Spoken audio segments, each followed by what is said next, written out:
a second term would be worse. Border czar Kamala Harris has failed us. He admires people who are dictators. You just have to support the party, support the party.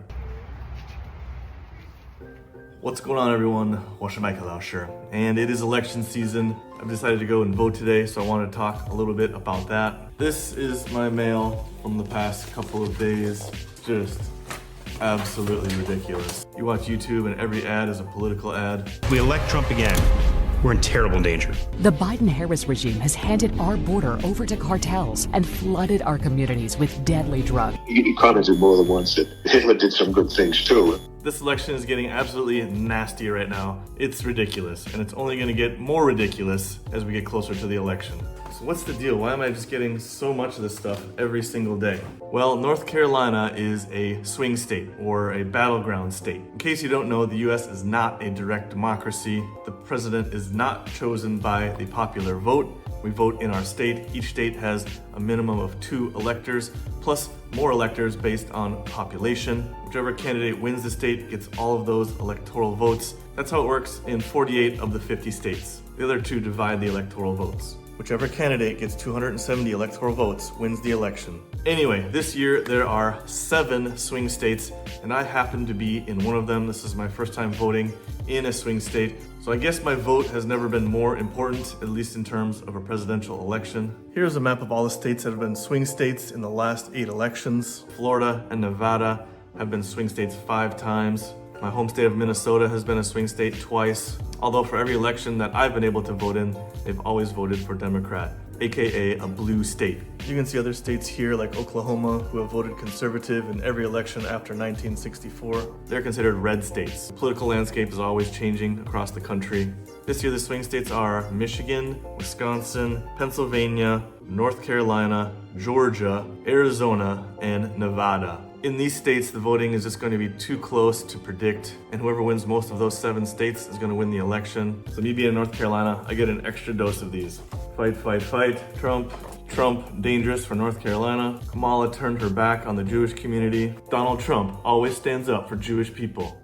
Kamala says, you know, we can't go back to Trump. Kamala Harris failed, weak, dangerously liberal. So not only is the presidential election vote very important here, but also I can vote for a lot of state and local politicians, judges. There are also a few proposed bills to raise taxes in order to fund certain things that I can vote on. Here's what the ballot will look like. I vote for president here, Kamala for the Democrats, Chase Oliver for the Libertarians, which is the party I tend to agree with most on policy. Liberal with social policies, conservative with fiscal policies. Jill Stein with the Green Party, Randall Terry, Constitution Party, Donald Trump, Republican Party, Cornel West, Justice for All Party, or I can just write in anybody I want to. I can write myself in. Michael Lauscher for president. Most of these other people, the state representatives and judges, I don't really know much about them, but thankfully they sent me this little booklet so I can read up on them, see what policies they support, and make an informed decision. All of these are local things I can vote for in my county. This one is for renovating libraries. It would cost the average homeowner an extra $10 a year in taxes. This one is for housing rehabilitation and revitalization in the neighborhood. This one would cost the average homeowner about $20 extra per year in taxes. This one is the big one. They want $500 million to improve existing parks and expand the Greenway bike system here, as well as build new recreational facilities and community centers. That one's gonna cost an average homeowner several $100s extra per year in property taxes. I think this is the thing they want to build here. Looks pretty awesome. Vote yes.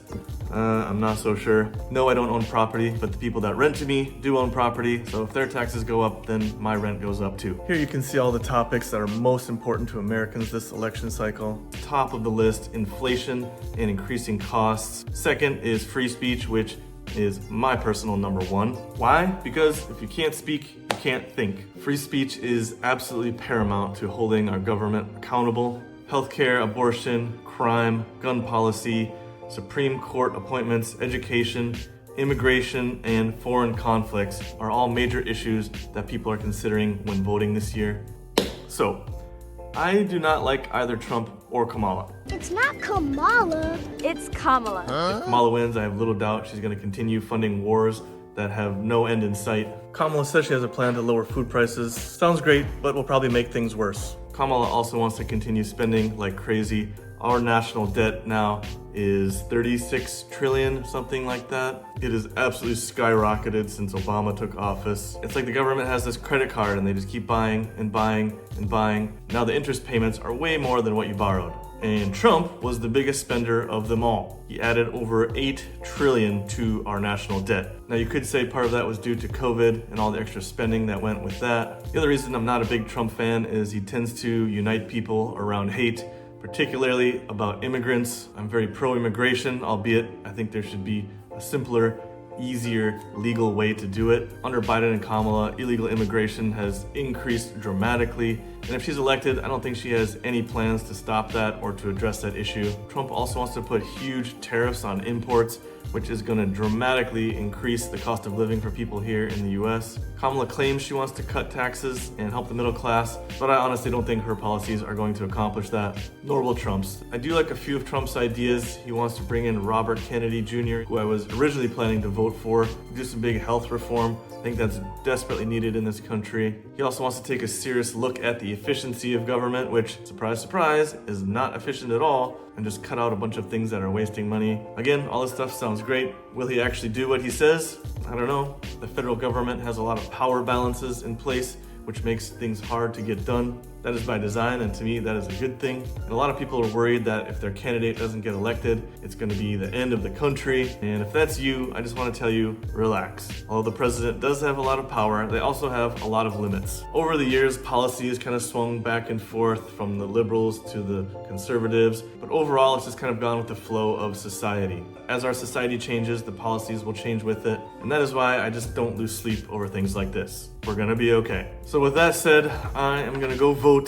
I've done my research so I can make an informed decision. I'm gonna be voting based on the issues, not just going with the herd or based on party loyalty, which I think everyone should do. I think the Republicans and the Democrats have become sort of cultish. By that I mean people are very polarized, so they just support their party no matter what. You just have to support the party, support the party. So with that said, let's get out there and vote. Looks like I'm not the only one voting today. A little busier than I thought. I even have curbside voting. Don't even need to get out of your car. All right, it is busy. Here we go.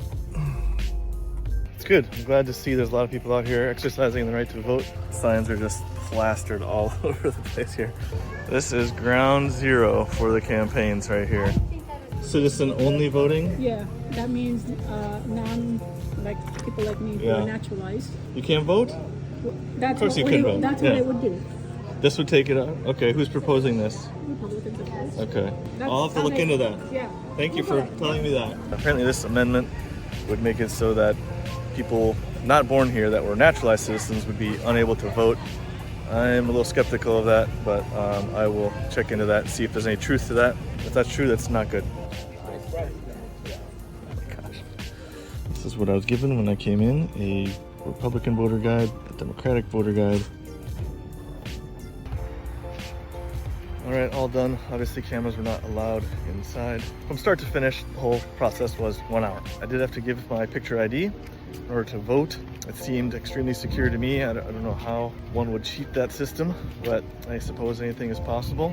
I have heard some people in Arizona saying they did not have to give a picture ID to vote. Is that true? I don't know. If you're in Arizona, let me know. You're probably wondering who I voted for.